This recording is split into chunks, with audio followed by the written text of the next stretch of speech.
हमारा मौजू है प्लास्टिक। और प्लास्टिक आपको पता है कि किस तरह से ये हमारे माहौल को नुकसान पहुंचा रहा है, हमारे समंदरों में जा रहा है। और अगर हमारी सड़कों पर, हमारी गलियों में देखें जहाँ गटरें होती हैं, तो ये उनकी लाइनों को भी जाकर बंद कर देता है। और बारिश के मौसम में फिर ज़्यादा यही होता है कि गटरें जो इतनी भर जाती हैं कि पानी चारों तरफ फैल जाता है और उसको निकालने का कोई रास्ता नज़र नहीं आता। और इतना बुरा हाल होता है सड़कों का और गलियों का कि वहाँ चलना भी मुश्किल हो जाता है। और इसकी वजह यही होती है, अगर पूछा भी जाए कि इसको खाली क्यों नहीं किया जा रहा, तो उनका ये कहना होता है कि लाइनों के अंदर प्लास्टिक की थैलियाँ फंसी हुई हैं।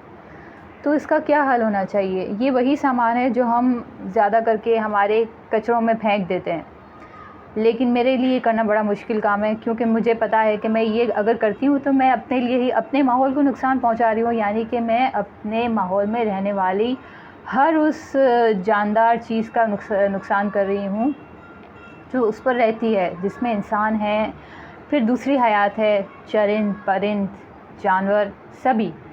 तो ये हर तरह से हर किसी को ही नुकसान पहुँचा रहा है, यानी हमसे लेकर हमारे माहौल को, हमारी ज़मीन को नुकसान पहुँचा रहा है। उसका हल क्या होना चाहिए?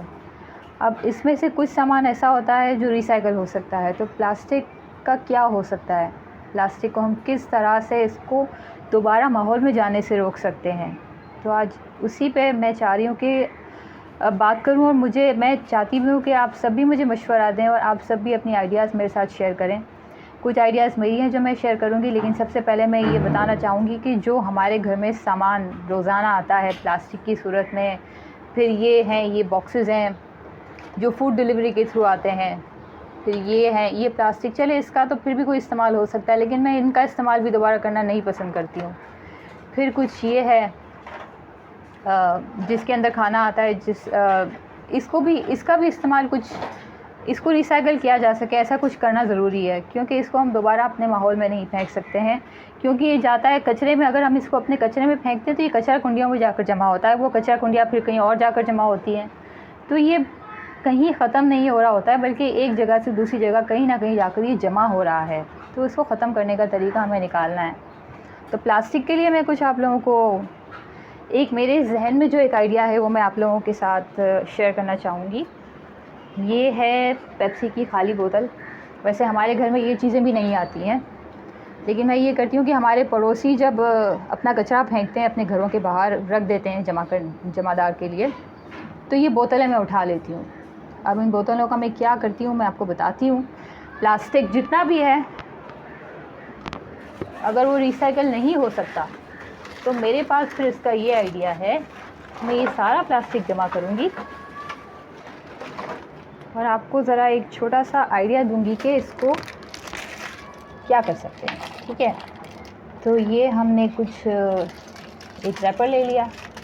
ये देखिए, ये भी हम खा पी कर ऐसे ही, अक्सर तो ये रास्ते में ही हम फेंक देते हैं। अगर हमने रास्ते में से बिस्किट ख़रीद कर खाया है तो उसको ऐसे ही बिस्किट का रैपर रास्ते में चला जाता है, लेकिन मेरे लिए ये करना बड़ा मुश्किल काम होता है। मैं रास्ते में कोई कचरा, मुझे तो ये भी याद नहीं कि आखिरी दफ़ा मैंने कब रास्ते में कोई कचरा फेंका था। मैं नहीं फेंकती, मैं अपनी पर्स में जमा कर लेती हूँ और उसको फिर घर आकर यहाँ अपने थैले में जमा करती हूँ। तो ये हम कुछ कर सकते हैं। हमने बना ली एक प्लास्टिक की बोतल की ईंट।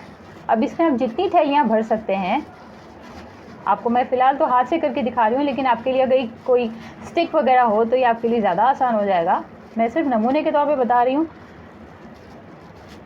ये देखिए, इस तरह से आप सारा प्लास्टिक यहाँ तक इसको भर लें। इतना भर लेने के बाद आप मेक श्योर कि आप इसको अपने पैर से, हाथ से दबा कर देखें कि ये बिल्कुल, यानी दबती नहीं है, इस तरह नहीं होनी चाहिए, स्क्विश नहीं होनी चाहिए, तो समझ लें कि आपने इसको पूरा अच्छी तरह भर लिया है। ठीक है, और ये हो गया।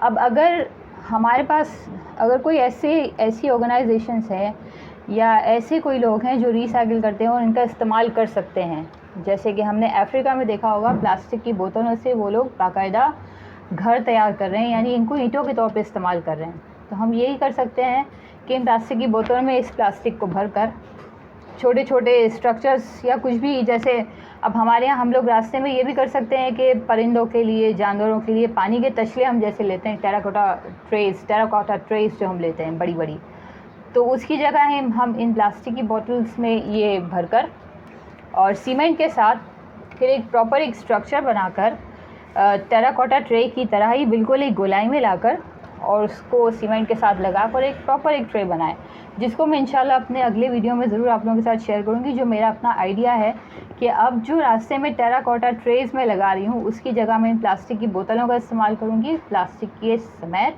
और इनको ईंट के तौर पर इस्तेमाल करके सीमेंट के साथ लगा कर और फिर उसको एक ट्रे की शक्ल बनाऊँगी और उसमें फिर पानी भरूँगी। तो इसका एक इस्तेमाल मेरी समझ में आ रहा है। आपके पास भी अगर कोई आइडिया है तो आप ज़रूर बताइए और देखिए अपने माहौल को हम कैसे बचा सकते हैं, क्योंकि हमने बहुत ज़्यादा हमारी ज़मीन को नुकसान पहुंचा दिया है, बहुत तकलीफ़ दे दी है। अब वक्त है कि हम उसको रिवर्स करें, उसको दोबारा से अच्छा बनाएं। तो हमारी तरह तमाम हयात को ज़मीन पर अच्छी ज़िंदगी गुजारने का हक़ है। अगर ये प्लास्टिक हम फेंक रहे हैं तो ये हमारा कचरा है, वो ज़मीन का नहीं है। ये हमारी ज़िम्मेदारी है कि इसको हम किस तरह सही ठिकाने पर लगा सकते हैं।